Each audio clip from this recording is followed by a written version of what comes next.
வணக்கம் மாணவ செல்வங்களே. இன்று 10ஆம் வகுப்பு கணிதம் வர்க்கமூலம் காணுதல்ல ஃபர்ஸ்ட் 5 சம்ஸ் பார்க்க போறோம்.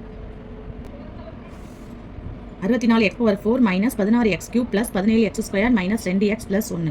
இந்த சம்மை நான் கொஞ்சம் டீட்டெயிலாக சொல்கிறேன். இப்போ படியை பார்த்துங்க. x⁴ இருக்கணும், அப்புறம் x⁴ இருக்கணும், அப்புறம் x⁴ இருக்கணும், அப்புறம் x⁴ இருக்கணும், அப்புறம் நம்பர் இருக்கணும். இந்த படி வந்து இறங்கு வரிசையில் இருக்கலாம், இல்லைனா ஏறு வரிசையில் இருக்கான்னு முதல்ல பார்த்துங்க. இப்போ வந்து என்னது இறங்கு வரிசையில் இருக்குது, நம்மளுக்கு கரெக்டாக இருக்குது. x⁴ இருக்குது, x³ இருக்குது, x² இருக்குது, x இருக்குது, நம்பர் இருக்குது. இதெல்லாம் 64. நம்பரை மட்டும் எடுத்து எழுதிக்கிங்க. 64 - 16 + 17 - 2 + 1. கடைசியிலேருந்து 2 2 பிரிச்சுங்க. கடைசியிலேருந்து 2 2 பிரிச்சுங்க. எதையும் பிரிக்குன்னா 64 8 8 64. அதனால 8 × 8 64. இப்போ குறிய மாத்திரம். குறிய மாற்றிட்டு 64 64 கேன்சல் பண்ணிக்கங்க. அடுத்து இந்த 2 நம்பர் சேர்த்து இருக்குங்க. -16 + 17. இதுக்கப்புறம் என்ன பண்ணுங்க, சைடில் வாங்க. இந்த 8 எதால பெருக்கிறீங்கன்னா 2ஆல் பெருக்கிறீங்க. ஸ்டெப் பை ஸ்டெப்பாக ஞாபகம் வச்சுட்டீங்கன்னு வச்சுக்கோங்க. இந்த கணக்கில் 5 மார்க் எடுத்துலாம். 8 2 16. 16ன்னு போட்டோன்னு என்ன பண்ணுங்க, இதுக்கு ஒரு புள்ளி வச்சுங்க, இதுக்கு ஒரு புள்ளி வச்சுங்க. நீங்கள் மைனஸ் குறி இருக்கா, உடனே இங்கேயும் மைனஸ் போட்டுங்க. 16 எதால பெருக்குன்னா 16 ஞாபகம் வச்சுங்க. அப்போ 1 ஓர் 16 16. அப்போ இந்த -1 அப்படியே தூக்கி மேலே போட்டுங்க. -1. இந்த -1ஆல் இந்த புதுசாக போட்டோம்ல, இது ஃபுல்லாக செகண்ட் லைனில் உள்ள அப்படியே பெருக்க போகிறோம். -1ஆல் 14 பெருக்குன்னா என்ன இருக்குது, -16. அப்புறம் மைனஸ் இன்ட்டு மைனஸ் என்னது, ப்ளஸ் ஓர் 1 1. இப்போ குறிய மாற்றுங்க. மைனஸ் என்ன ஆகிடும், ப்ளஸ் ஆகிடும். இந்த ப்ளஸ் மைனஸ் ஆகிடும். இதையும் கேன்சல் பண்ணிடுங்க. +17 இருக்குது, புதுசாக குறிய மாற்றணும்ல, அதுதான் இதோட குறி. அப்போ +17 - 1. 17ல் 1 பேசினா என்னது, 16. என்ன 16 + 16. அடுத்தது கோடி வச்சுருக்கோமா, அது அப்படியே இருக்குங்க. -2 + 1. இப்போ என்ன பண்ணுங்க, அப்படியே வாங்க. இந்த 16 இருக்கா, 16 அப்படியே இறக்கிடுங்க. இந்த செகண்டாக இருக்கல, இந்த நம்பர் எதால பிரிக்கிறீங்க, 2ஆல் பிரிக்கிறீங்க. இங்கே மைனஸ் இருக்குது, ஓ 2 2. இந்த 16க்கு ஒரு புள்ளி வச்சுங்க, இந்த 16க்கு ஒரு புள்ளி வச்சுங்க. ஃபஸ்ட்டு என்ன இருக்கோ அது 2த்துக்கு ஒரு புள்ளி வச்சுங்க. உங்களுக்கு புரியறதுக்காக தான் அப்படி சொல்கிறேன். இந்த ப்ளஸ் குறி இருக்கா, இங்கே ப்ளஸ் போட்டுங்க. இந்த புள்ளி வச்சதை பார்த்துங்க. 16 எதால பெருக்குனா 16, ஓர் 16 16. அப்போ இங்கே என்ன போட்டிருக்கோம், புதுசாக +1. அந்த +1 இங்கே போட்டுங்க. அடுத்தது பார்த்தீங்கன்னா இந்த +1ஆல் ஃபுல்லாக பெருக்குங்க. ஓர் 16 16 + 16 ப்ளஸ் இன்ட்டு மைனஸ் மைனஸ் ஓ 2 2 ப்ளஸ் இன்ட்டு ப்ளஸ் ப்ளஸ் ஓர் 1 1. குறிய மாற்றுங்க. +16 எப்படி ஆகிடும், -16. -2 + 2 +1 -1. அப்போ இது எல்லாமே என்ன ஆயிடுது, கேன்சல் ஆயிடுது.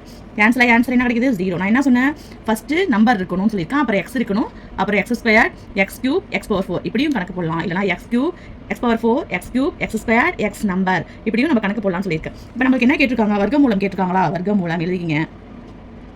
வர்க்கமூலம் போட்டு மாடுலஸை மறந்துடாதீங்க, எழுதிக்கிங்க. நம்பருக்கு பக்கத்தில் என்ன இருக்குது, எக்ஸா, இங்கே எக்ஸை போட்டுங்க. அடுத்து என்ன இருக்குது, x². இப்போ ஈவில் இருக்குல்ல, அது அப்படியே பார்த்தீங்க எழுதிங்க. 8x² - 1x + 1. இது ஒரு சம் முடிஞ்சிச்சு. இதே மாதிரி மொத்தம் 4 சம் 5 சம் இருக்குது. இல்லை ஃபஸ்ட்டு சம் நடத்திருக்கேன். அடுத்த 4 சம் உங்களுக்கு புரியும் பாருங்கள், ஈஸியாக இருக்கும்.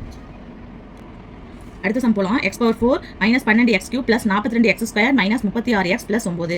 இதில் படியை பாருங்க, இறங்கு வரிசையில் இருக்கா, இருக்கு. x⁴ x³ x² x number கரெக்டாக இருக்குது. அதனால நான் அப்படியே எடுத்து எழுதிக்கிட்டேன். கடைசியிலேருந்து 2 2 பிரிச்சுங்க. எதையும் பிரிக்குனா 1 ஓர் 1 1. இப்போ குறிய மாற்றியாச்சு, இது அடிச்சாச்சு. அடுத்து என்ன பண்ணணும்னு சொல்லியிருக்கேன், ஸ்டெப் பை ஸ்டெப்பாக ஞாபகம் வச்சுங்க. -12 + 42 குறி ரொம்ப ரொம்ப முக்கியம், அதையும் ஞாபகம் வச்சுங்க. இந்த 1 எதால பெருக்க போகிறோம், 2ஆல். ஓ 2 2. இப்போ எதுக்கு புள்ளி வச்சுக்கலாம்னு சொன்னேன், இங்கே புதுசாக போட்ட 2க்கும் -12க்கும் புள்ளி வச்சுங்க. என்ன குறி இருக்குது, மைனஸா, குறிய மறந்துடாதீங்க. மைனஸ் 2 எதால பெருக்குனா 12 6 6 -6 போட்டுட்டேன்னா அப்போ இங்கே என்ன போட்டுக்கலாம், -6. -6 என்ன பெருக்குனா 6 2 12. மைனஸ் இன்ட்டு மைனஸ் என்னம்மா, ப்ளஸ் 6 6 36. இது ப்ளஸ் ஆமாயிடும், இது மைனஸ் ஆமாயிடும். 12 12 பேசினா 0. இதில் பேசினா என்ன கிடைக்குது, 6. அடுத்து என்ன இருக்குது, -36 + 9. இது இறக்கியாச்சா. இதுக்கு வந்து பெரிய நம்பர் குறி போடணுமா, இங்கே -42க்கு பெரிய எண்ணிலிருந்து சிறிய எண்ணை கழித்து பெரிய எண்ணின் குறியை போட வேண்டும். அடுத்து அப்படியே வாங்க, இந்த 2 தூக்கி அப்படியே போட்டுக்கணுமா. அடுத்தது மைனஸ் போட்டுக்கணும். இந்த 6 எதால பெருக்கணும், 2ஆல் பெருக்கணும். 6 2 12. அடுத்து இங்கே வந்துடணுமா, இங்கே என்ன குறி இருக்குது, ப்ளஸ். உடனே இங்கே என்ன பண்ணுறீங்க, ப்ளஸ் போட்டுக்கிறீங்க. இது ஒரு புள்ளி, இதுக்கு ஒரு புள்ளி வச்சுக்கோங்க. 2 எதால பெருக்கணும், 6 மூவி 2 6. அப்போ +3. இந்த +3 அப்படியே இங்கே போட்டுக்கங்க. இந்த +3ஆல் இது ஃபுல்லாக அப்படியே பெருக்குங்க.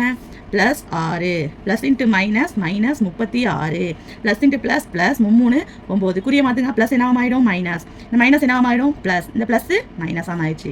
அப்போ எல்லாமே என்ன ஆயிடுச்சு, கேன்சல் ஆயிடுச்சு, 0. வர்க்கமூலம் கண்டுபிடிக்க போகிறோம். மாடுலஸ் மறந்துடாமல் போடுங்க.